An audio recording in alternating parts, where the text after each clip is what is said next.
ফুলকপির তো অনেক রকম রেসিপি আপনারা খেয়ে থাকবেন, তবে এই রেসিপিটি একবার ট্রাই করুন। একটু অন্যরকম স্বাদের, আশা করছি আপনাদের ভালো লাগবে। তার জন্য এখানে আমার প্রথমে যেটা লাগছে ফুলকপি, একটা বড় সাইজের আমি এখানে ফুলকপি নিয়েছি।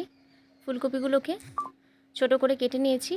যেটা লাগছে সাথে আর মটরশুঁটি আর টমেটো। মশলার জন্য এখানে আমার লাগছে পোস্ত, সাদা সর্ষে আর কাঁচা লঙ্কা। সব কিছু খুব ভালো করে পেস্ট করে নিয়েছি। এরপর কড়াই বসিয়ে দিয়েছি। কড়াইয়ের মধ্যে তেল দেব। তেলটা গরম হয়ে গেলেই ফুলকপিগুলোকে, কেটে রাখা ফুলকপিগুলোকে দিয়ে দেব। ফুলকপিগুলোকে দিয়ে একটু হালকা করে ভেজে নিতে হবে। ফ্লেমটাকে একটু মিডিয়ামের দিকেই রাখবো। এবার ফুলকপিগুলোকে ভেজে নিয়ে একটা বাটির মধ্যে তুলে রাখবো। এবার এই বাটির মধ্যেই সব কিছু আমি মিশিয়ে নেব। প্রথমে দিয়ে দেবো মটরশুঁটি, টমেটো। এরপর একে একে বাকি সব জিনিস দেব।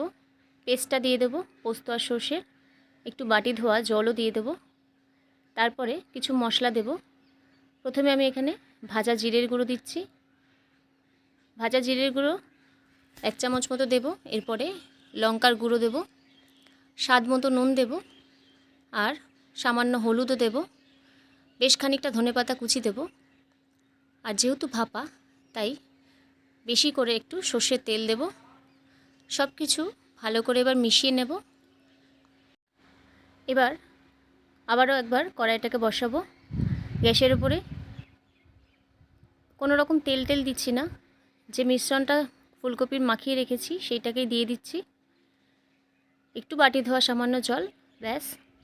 এরপরে একটু ঢাকা দিয়ে ফুলকপিটাকে ভাপে হতে দিতে হবে। ঢাকনাটা খুলে কপিগুলো সেদ্ধও কিন্তু হয়ে গেছে। এবার সামান্য পরিমাণে চিনি দিচ্ছি একটু স্বাদের জন্য, ব্যাস। আর কিছু দেওয়ার নেই। ফুলকপির ভাপা কিন্তু একদম রেডি। এরপরে নামিয়ে নেব। কত সহজে হয়ে গেল দেখুন। দেখতেও কিন্তু খুব সুন্দর হয়েছে, আর খেতেও কিন্তু খুবই ভালো। একঘেয়েমি রান্নার থেকে একটু অন্যরকম স্বাদের রান্না কিন্তু ভালোই লাগে। গরম গরম ভাতের সাথে এই ফুলকপির ভাপাটা কিন্তু একদম জমে যাবে। অবশ্যই ট্রাই করবেন বাড়িতে। আশা করছি আপনাদের ভালো লাগবে এই রেসিপিটি। কেমন লাগলো জানাবেন। আর ভালো লাগলে অবশ্যই লাইক, শেয়ার এবং সাবস্ক্রাইব করে পাশে থাকবেন। নমস্কার।